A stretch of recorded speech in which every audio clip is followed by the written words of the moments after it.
Ini karena banyak yang minta bikinin video YouTube-nya, akhirnya kita bikin deh. Ini namanya Asus ROG Xbox Ally X. Jadi long story short-nya, kenapa akhirnya gue beli ini? Jadi waktu itu Gema dari Gema Show Indo ya, Tara Arts ya, datang ke Autonet Care, masukin mobil Palisade-nya. Nah di situ dia bawa ROG Ally X tapi belum yang Xbox. Ya dia nunjukin ke gua pakai main GTA, main apa gitu ya. Kok seru, kok enak dan portable, bisa dibawa kemana-mana. Artinya kalau gua keluar negeri, gua naik pesawat, gua lagi naik kereta atau semacamnya, ya ini kebantu banget. Nah terus waktu gua scrolling, gua pengen beli gitu kan. Ternyata nggak lama lagi ya, beberapa bulan berikutnya Asus akan ngeluarin versi terbarunya dari Asus ROG Ally X. Nah namanya bukan Ally X2, tapi ini Asus ROG Xbox Ally X. Kenapa ada Xbox-nya? Karena yang ini itu beda sama yang model sebelumnya. Dia kerjasama sama Microsoft dan dia punya interface khusus dari Xbox, sama apa yang ada di Xbox konsol itu ada di sini juga. Jadi game-game yang udah kita beli di Xbox konsol bisa dimainin di sini, termasuk juga dengan cloud system media. Jadi bisa dipakai buat cloud gaming juga. Tapi cloud gaming itu masih tergantung sama koneksi internet kalian gitu ya. Jadi makanya kenapa 5G itu sangat dikejar-kejarkan, karena dia punya latency yang rendah. Latency itu jadi kalau misalkan kita pencet gitu ya, dia tuh nggak delay, cepet. Jadi bukan cuma sekedar downloadnya kenceng, uploadnya kenceng, tapi dia juga real time. Itulah kenapa kita butuh latency yang rendah. Terus ketika ini keluar ya, udah dibuka pre-ordernya, gue ikutan pre-order waktu itu ya. Dan ketika gue pre-order, gue kaget. Kenapa? Karena ini harusnya harganya 999 US dollar atau 1000 US dollar. Kalau di kurs ini tuh sekitar 16,5 juta. Ternyata harganya jadi 14,99. Ya 15 juta rupiah lah ya. Masuk ke Indonesia kita hemat sekitar 1,5 juta rupiah. Dan waktu gue pesen ternyata barangnya datang lebih cepat dari yang gue kira. Ya, datangnya sekitar tanggal 16 dan waktu itu gue pas banget lagi ke Cina, jadi langsung gue bawa ke Cina. Jadi ini gue bawa, gue pakai buat pas lagi di kereta nggak ada kerjaan, di bus nggak ada kerjaan gitu ya. Dah main beginian aja. Ya itu bener-bener killing time, dan buat gue ya, gue seneng banget main game. Cuma udah beberapa tahun terakhir ini gue cuma main Assetto Corsa doang di simulator, karena itu bukan game sih sebenarnya sih, lebih kayak kita latihan balap gitu kan. Buat main game itu dengan kesibukan yang sekarang kayaknya agak susah. Di rumah udah sama anak-anak, sama istri, nggak punya waktu. Di kantor juga nggak mungkin bisa main game. Cuma di mobil, yang tadinya gue di mobil biasa main medsos gitu ya. Ya kadang-kadang medsos juga nggak bagus kan buat mental health kita ya. Sekarang jadi main game. Nah main gamenya apa? Kebetulan gue sekarang lagi main Wukong ya, karena gue belum pernah main itu dan gue pengen banget main itu game. Tapi karena belum punya waktu, padahal PC game yang ada di rumah, akhirnya gue baru beli sekarang dan gue ngelanjutin main Forza lagi ya. Karena Forza itu senangnya tuh gak apa? Dulu tahu Need for Speed Underground 2 ya, itu kan bisa modif-modif segala macam. Nah sekarang udah hilang ya, adanya cuma Gran Turismo ya. Forza itu apa ya? Walaupun dia nggak kayak simulator, artinya mobil yang kita pakai itu beloknya tuh nggak real ya, tapi seru. Kita bisa koleksi mobil, bisa modif-modif ya, seru lah pokoknya. Nah akhirnya gue main lagi di Xbox Ally X. Di video ini juga gue nggak terlalu mendetail kayak teman-teman reviewer yang lain gitu ya, karena kalau kalian pengen lihat yang bener-bener detail, bisa langsung ke Jagat Review aja ya, ke David Gadgetins atau yang lainnya. Gue lebih ke POV gue sebagai orang yang dulu suka main game, sekarang karena waktu udah nggak sempet main game lagi, tapi semenjak ada Xbox Ally X, waktu senggang gue, jadi bisa gue manfaatin pas lagi di mobil atau semacamnya buat main game. Jadi kurang lebih ini udah gue pakai sekitar 2 minggu kali ya. Nah yang pertama dari yang gue suka dulu nih, gue suka banget sama gripnya ya. Gue pernah nyobain yang bukan Xbox yang punya Gema itu, enak sih, cuma rasanya nggak proper gitu loh. Pegangannya tuh biasa aja gitu, kayak lu dari Nintendo Switch. Gue pernah punya Nintendo Switch, cuma gamenya nggak banyak, habis main Zelda ada gue nggak mainin lagi gitu ya. Udah pas gue main ini kayak wow, ini pegangannya itu kayak kita megang sticknya Xbox atau mungkin PlayStation ya. Jadi emang kelihatannya besar dan lebih berat, tapi pas kita pegang ini nggak pegel dan pas banget gitu gripnya. Pas gue balik ke Nintendo Switch itu rasanya langsung kayak ini kayak mainan gitu, kayak mainan murah. Tapi kalau ini tuh emang pas dipegang itu rasa mahalnya dapat ya, meskipun dia bahannya masih dari polikarbonat plastik biasa ya. Terus kalau kita lihat secara detail ya, ini kalau kita deketin ya, ini tuh ada tulisan ya, banyak kecil-kecil dari atas ke bawah, Xbox ROG, ROG Xbox, gak tau Xbox dulu atau ROG dulu ya, pokoknya ada tulisan ROG Xbox kecil di kiri sama di kanan. Bahkan kalau kita ke belakang, dia tuh kayak ada pattern tulisannya ROG, ROG, ROG, ROG, ROG. Ini keren ya. Jadi dia nggak cuma sekedar nambah grip, tapi estetikanya juga dipikirin. Dan buat teman-teman yang belinya Xbox Ally X, kalian akan dapetin yang warna hitam seperti ini. Kalau yang Xbox Ally biasa tanpa X, dia warnanya putih. Sebenarnya gue lebih suka yang warna putih ya, cuman kalau kita pegang terus tiap hari, apalagi portable, pasti kan lebih cepat kotor. Dan ini tuh terasanya emang lebih mahal sih. Walaupun gue lebih suka yang warna putih, tapi itu kembali lagi ke sesuai selera. Terus juga penempatan tombolnya enak. Tombol RT-nya, RB-nya, LT sama LB-nya itu terasanya mahal. Dan ada Hall effect-nya untuk yang sebelah kanan sini. Tapi ini Hall effect-nya baru kepake di Forza Horizon. Di game lain, kayak misalkan di Wukong gitu, nggak berasa sih. Ya, tombol-tombolnya pun juga enak ya. Mundur dia. Tombol-tombolnya pun juga serasanya pas gitu ya. Dan untuk bagian yang kiri sama kanan sini dia ada RGB-nya bisa kita atur. Nah, yang gue suka juga dia ada namanya tombol Armoury Crate. Tapi kalau dari yang gue baca di review-review ya, itu mereka tuh agak bingung. Kenapa? Karena Armoury Crate tadinya ada di bawah, sekarang di atas. Jadi buat teman-teman yang tadinya punya Asus ROG Ally, pas pindah ke Xbox Ally, itu kadang-kadang suka ketuker. Karena tombolnya dipindah, yang tadinya di atas, di bawah sekarang. Cuma kalau buat new user kayak gue, ya nggak ada masalah gitu. Nah, terus kita masuk ke bagian yang kedua, yaitu interface-nya. Kalau Asus, dia punya namanya Armoury Crate. Jadi tombol di sini yang gue bilang kebalik tadi, kalau kita pencet, nanti dia akan keluar shortcut-shortcut seperti untuk brightness, volume, dan ini yang paling gue suka, ada operating mode. Jadi dia ada 13 watt yang silent, 17 watt performance, sama 25 watt yang turbo. Kalau kita colokin, bisa jadi 35 watt. Kencang, ya. Tapi kalau misalkan 35 watt, dia kipasnya akan sedikit bunyi, tapi menurutku masih kecil banget bunyinya ya. Karena dia punya pendingin di sebelah kiri kanan, dan itu pendinginnya kenceng ya. Jadi kalau misalkan kita kenain tangan ke sini tuh keluar tuh kipasnya tuh kenceng banget ininya, anginnya. Nah, tapi untungnya kipasnya bagus. Jadi waktu kita pakai main game, panasnya itu cuma ada di layar aja. Jadi kalau kita pegang layar sini, dia agak sedikit hangat. Tapi kalau kita pegang padnya, ya di ujung-ujung pas kita main game 2 jam lebih, itu masih nyaman. Nah, kembali lagi ke Armoury Crate-nya. Nah, di sini ada gaming profile, ada keyboard, dan ada FPS limiter yang bisa kita atur. Misalkan kita pengen lebih hemat baterai, bisa diatur cuma 30 FPS, atau bisa kita bikin maksimum kalau misalkan kita nggak mau pakai FPS limiter. Kemudian ada resolusinya, refresh rate-nya juga bisa kita atur dari sini ya, nggak perlu buka-buka menu yang dalam. Dan bagusnya lagi, kita bisa customize. Jadi kalau biasanya gue pakai, itu touchscreen-nya bisa di on sama off, karena ada beberapa game yang kadang-kadang tuh saking hebohnya touchscreen-nya kepencet. Nah, mendingan kita matiin aja. Termasuk buat kalian yang pengen main game, mau di record screen, ini juga bisa pakai Armoury Crate-nya ini. Kemudian di atasnya ada home, ya, bisa kebuka ke library, dan ada pilihan buat main game yang lain secara cepat. Termasuk ada aplikasi seperti Xbox, Steam, sama ada Ubisoft, dan ada Armoury Crate-nya. Terus juga ada settingsnya buat network Wi-Fi, Bluetooth, sama ada airplane mode-nya juga. Ada more settings juga. Dan kalau misalkan kita mau pakai Xbox sosial juga ada di sini ya. Ada buat mikrofon sama audionya, dan ada buat capture, sama ada performance monitoringnya juga. Ada galeri, dan ada widgets yang bisa kita cek di sini. Cuman gue paling seneng di bagian sini tuh ada indikator kecil ya. Jadi kita bisa lihat ada jam, temperatur, CPU-nya berapa megahertz dan berapa persen, ada GPU-nya berapa, baterainya tinggal berapa, sama konsumsi dayanya berapa, termasuk ada FPS counternya. Sama di sebelah FPS counternya itu ada grafiknya, FPS-nya tuh naik turun apa enggak gitu. Bisa kelihatan dari situ.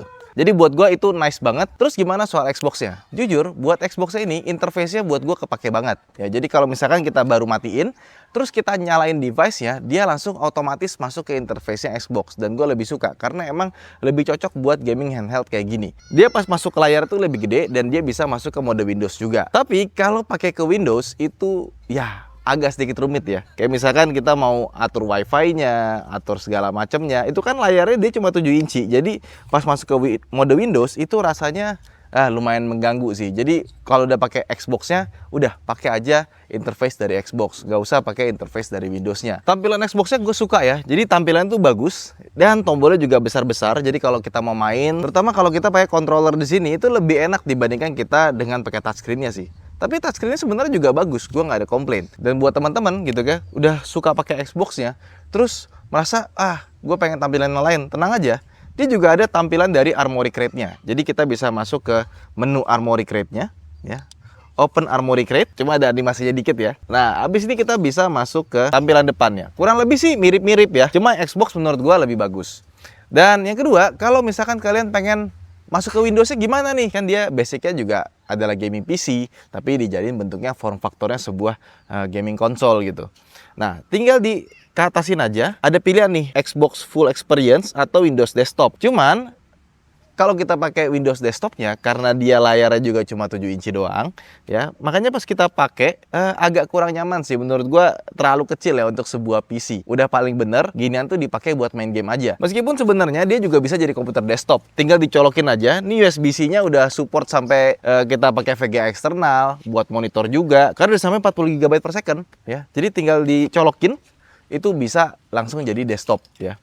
Tapi kalau kita pakai mode Windows kayak gini, jujur kurang nyaman. Kayak misalkan mau ngatur WiFi aja, itu tuh kecil gitu loh. Jadi mencet itu harus bener-bener dipencet gitu. Ini udah kita bikin 150% loh padahal loh, bukan yang 100%. Jadi kalau 100% lebih kecil lagi gitu. Jadi tetap lebih enak interface-nya pakai punyanya Xbox ya. Tapi kalau misalkan dibilang mau dipakai buat aplikasi bawah Windows ya, kayak misalkan Microsoft Word atau semacamnya, atau mungkin buat browsing internet, ya bisa. Cuma tetap menurut gua lebih enak pakai handphone ya dibandingkan dengan pakai ginian. Jadi emang ini didesain buat kalian yang suka main game, mau main game dengan nyaman tapi mainnya PC games bukan kayak Nintendo Switch atau semacamnya, ya ini adalah pilihannya. Di interface Xbox ini itu juga nggak sebatas cuma di Xbox atau Microsoft doang. Tapi kayak di Steam itu juga bisa muncul di sini. Kayak misalnya kita main Wukong nih, nah, tetap dia itu Steamnya akan nyala dulu ya. Habis itu kalau misalkan udah nyala, dia akan waiting for network. Kalau misalkan kita nggak ada network ya, maka ada satu hal yang agak sedikit mengganggu buat gua. Karena di Steamnya sendiri, dia tuh akan nyambung ke cloudnya si Steam. Dan kalau misalkan nggak bisa connect, dia ada konfirmasi untuk play anyway di sini gitu. Nah, jadi ujung-ujungnya kita masuk ke Steam juga. Tapi kalau kita masuk ke Steam, tampilannya ini sangat tidak enak ya. Karena lihat tuh, kecil-kecil semua. Ya kan? Sebenarnya dia juga ada big picture-nya juga gitu ya. Tinggal pencet yang atas tadi ya. Cuma kalau pakai big picture, menurut gue tampilannya juga nggak sebagus itu gitu loh. Masih bagusnya punyanya Xbox-nya gitu ya. Tetap tuh kecil-kecil juga. Udah pakai big picture juga. Ya cuma lebih enak lah dibandingkan dengan bawaan Steam-nya pakai desktop. Sekarang kita masuk ke gamenya. Starting launch. This game will use a community layout. Nah, yang ketiga gimana game experience-nya? Pas kita pakai smooth atau enggak, enak apa enggak ya. Kalau untuk grip kan tadi udah kita tahu bahwa dia nyaman. Udah gitu, dia punya speaker kanan kiri front facing. Suaranya surprisingly bagus ya. Bass-nya keluar ya, padahal speakernya cuma sekecil ini ya. Dan buat dijadiin multimedia player menurut gue udah lebih dari cukup gitu. Pas kita buka YouTube, style taruh di meja tengah gitu, suaranya cukup keras ternyata. Nah, terus gimana gameplaynya smooth apa enggak? Jawabannya adalah smooth banget. Bayangin, ini Wukong, ini kan AAA ya. Kita settingannya semuanya di low, tapi kalau kita pakai jalan seperti ini, ya dengan mode baterai turbo 25 watt, itu kita bisa dapetin 60 fps ya. Paling kecil-kecilnya tuh ya sekitar 51-52 lah. Tapi lihat nih, tuh belok-belok semuanya masih 57 ya. Ini drop ke 52, masih tinggi loh, keren. Tapi kalau misalkan kita pakai main game Wukong, pakai yang turbo 25 watt dengan baterai 80 watt hour, sebenarnya ini dia paling gede di kelasnya. Tapi ya tetap aja coba bisa bertahan 2 jam lebih dikit aja. Pas kita main di 13 watt, kita bisa main sekitar 3 jam lebih, tapi FPS-nya turun jadi 30 bahkan kadang-kadang ke 20-an. Nah, cuman kalau misalkan kalian pengen baterainya tahan lama, ya itu konsekuensinya. Nah, kurang lebih seperti itu. Mau main game ya? Mau, dasar. Oke, ini agak mendung tiba-tiba, kita masuk ke dalam rumah aja yuk. Sekarang kita masuk ke dalam rumah ya, karena ya masih di luar juga sih, tapi ada atapnya di belakang. Lanjut ya, tadi kan kita turunin dia ke 13 watt, mode silent. Emang sih, dia langsung nggak berasa banget ini. Suara kipasnya bener-bener hilang ya, tapi masih berasa ada angin keluar dari belakang. Angin panas keluarnya pun masih ada. Seperti gue bilang tadi, dia kan langsung turun FPS-nya ke 20-an. Bahkan kadang-kadang ke belasan waktu main Wukong ya. Pas kita ketemu raja gitu ya, kita mukul-mukul gitu. Karena dia suka turun ke sampai belasan. Tapi karena wattnya kita benar-benar turunin. Nah, cuman karena gue bisa pakai Nintendo Switch ya, gue rasa ketika 20 fps aja itu masih playable. Masih enak dipakainya ya. Gue nggak ngerasa turun signifikan sampai, aduh ini butek banget gitu sampai gue males mainnya. Enggak, ini masih menurutku sama Nintendo Switch masih sama ya. Terus layarnya sendiri dia 7 inci Full HD ya, dan dia punya kecerahan sampai 400 nits. Dimana menurut gue itu cukup aja gitu ya. Jadi kalau misalkan kita di bawah terik matahari ya ada yang main game di bawah terik matahari kah? Ya dia bakal wash out, bakal gelap layarnya. Tapi kalau misalkan ada payungnya atau semacamnya itu bisa kelihatan. Dan ketika kita masuk ke dalam dibanding di luar tadi, sekarang layarnya jadi makin enak dilihatnya. Nih, set. Nah, jadi lebih jelas. Sama pas kita pakai di malam hari yang benar-benar gelap, kalau keterangan kan suka bikin mata sakit ya. Dia tuh benar-benar bisa diturunin banget. Jadi kalau misalkan kita pakai di tempat tidur ya, lagi mainan gitu ya. Menurut gua ini nggak bikin mata pedih. Kalau buat layar, menurut gua ini udah oke banget. Kita terangin lagi ya. Intuitifnya tuh gue suka sama interface-nya ya. Dan ngomongin soal performance ya, teman-teman mungkin bisa lihat di channel review lain ya, banyak ngebahas tentang benchmarking dan kawan-kawannya. Tapi buat gua ini sudah lebih dari cukup dan dibandingkan dengan mode yang lama katanya ini lebih kencang. Untuk prosesornya sendiri, dia pakai yang generasi terbaru dari AMD Ryzen Z2 AI. Jadi untuk sekarang harusnya dia yang paling kencang lah ya. Dan RAM-nya dia pakai 24 GB DDR5 plus dia punya storage, ini yang gue suka, SSD-nya dikasih 1 TB. Tapi kalian tahu sendiri kan, game-game zaman sekarang itu dia makan storage-nya besar sekali ya. Jadi kalau misalnya kita habis main dihapus, ganti lagi yang lain gitu aja terus. Nah, untungnya dia bisa di-upgrade. Jadi kita bisa ganti ya, tinggal kita copot, tambahin lagi yang lebih gede 2 tera, 4 tera gitu ya, bisa dimasukin ke sini. Dia sendiri juga sebenarnya punya micro SD di bagian atas ini. Jadi kalau misalkan kalian storage-nya kurang, tinggal taruhin micro SD di sini aja. Cuma kalau micro SD sendiri, gue nggak terlalu rekomen buat main game karena itu bisa ngaruh ke performance-nya. Apalagi ditaruh di sini kan di atas heatsink ya. Jadi memori card-nya nih kemungkinan temperaturnya juga tinggi. Jadi kalau misalkan kalian punya foto, video, itu bisa masukin micro SD di sini. Tapi kalau buat main game ya, sebaiknya tidak pakai micro SD yang ada di sini. Kemudian hampir kelupaan nih.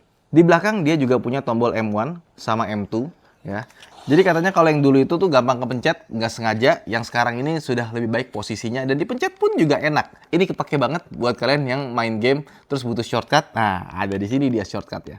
Kemudian sekarang apa yang gue nggak suka dari ROG Xbox Li X? Nah, yang gue nggak suka, pertama dia pas kita beli nggak dikasih case ya. Cuma untungnya Asus juga udah bikin case yang khusus buat Li X ini. Jadi dia tuh lekukan casingnya ngikutin bentuk si Li. Dan di bagian celah lekukannya ada pouch terpisah, bisa dipakai buat tempat jemput chargernya. Cuma sayangnya waktu gue mau pesen, itu habis. Dan gue masih nunggu kalau misalkan sudah ada stoknya, gue akan beli langsung. Terus yang kedua, dia ada tombol power, dan tombol power ini bagus sebenarnya. Dia punya fingerprint sensor. Jadi kalau misalkan kita udah pakai kode gitu ya, cukup kita daftarin jari kita buat matiin, nyalain, dia nggak perlu pakai unlock masukin kode-kode lagi. Bagus. Nah cuman ya, kalau kita pencet sekali, dia kan akan masuk mode sleep. Mode sleepnya itu dia nggak bikin mati ya. Jadi dia tetap nyala ya, dan aplikasi running di background. Habis itu ya, ini tuh masih kipasnya nyala. Jadi tiba-tiba baterainya habis sendiri. Dan kalau misalkan kalian matiin pencet sekali ya, terus kalian masukin ke case, nanti ini bisa panas banget ya. Dan cara mendinginkannya, itu kalian nyalain aja, nanti kipasnya akan muter kencang sendiri. Habis itu nanti dia akan turun temperaturnya dan berjalan normal lagi. Jadi kalau menurut gua, kalau misalkan kalian lagi main game, terus misalkan kalian pengen matiin, pencet aja tahan yang lama ya. Kemudian nanti ke bawahin, dia akan otomatis shutdown secara mudah. Nggak perlu buka pencet memory crate-nya lagi atau semacamnya, baru dia bisa mati, nggak. Langsung dia mati. Tapi kalau kita mau nyalain lagi, tetap kita nyalain pencet lagi dari awal, nanti dia akan booting seperti komputer pada umumnya. Itu aja sih. Jadi dia nggak kayak Nintendo Switch yang kita pencet sekali ya, masukin ke tas, nanti nyalain lagi, bisa langsung continue gitu. Itu aja mungkin yang menurut gue harus jadi feature update-nya buat si Xbox ROG Li X ini. Tapi overall sisanya gue happy banget dengan gaming device ini ya. Bisa dibilang tuh kayak Asus ROG Xbox Li X ini membangkitkan lagi semangat gue main game ya. Dimana zaman dulu tuh gue seneng banget main game. Terus bikin komputer yang high spec, tapi ujung-ujungnya nggak dimainin karena nggak ada waktunya. Nah, dengan adanya kayak gini, gue bisa mainin game terbaru ya, yang AAA juga ya, grafisnya bagus-bagus, tapi nggak buang-buang waktu dan ternyata bisa jalan di handheld device kayak gini. Itu keren sekali. Itu aja mungkin info kita kali. Jangan lupa untuk like dan subscribe. Buat teman-teman yang sudah beli Asus ROG Xbox Li X ini, bisa langsung komen aja di bawah. Sampai jumpa di video berikutnya. Bye-bye!